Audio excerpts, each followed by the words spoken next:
والفجر وليال عشر والشفع والوتر والليل إذا يسر هل في ذلك قسم لذي حجر ألم تر كيف فعل ربك بعاد إرم ذات العماد التي لم يخلق مثلها في البلاد وثمود الذين جابوا الصخر بالواد وفرعون ذي الأوتاد الذين طغوا في البلاد فأكثروا فيها الفساد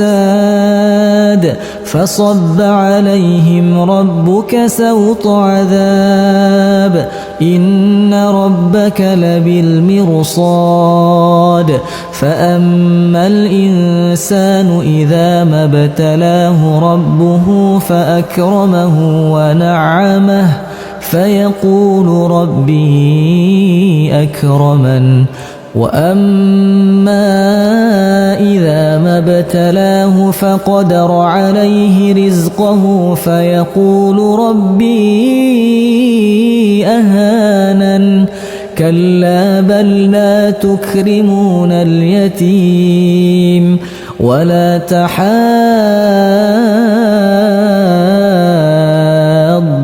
على طعام المسكين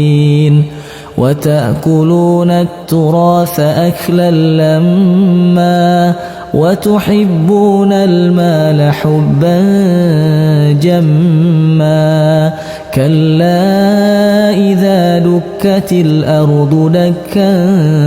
دكا وجاء ربك والملك صفا صفا وجيء يومئذ بجهنم يومئذ يتذكر الإنسان وأنى له الذكرى يقول يا ليتني قدمت لحياتي فيومئذ لا يعذب عذابه أحد ولا يوثق وثاقه أحد يا أيتها النفس المطمئنة ارجعي إلى ربك راضية مرضية فادخلي في عبادي وادخلي جنتي.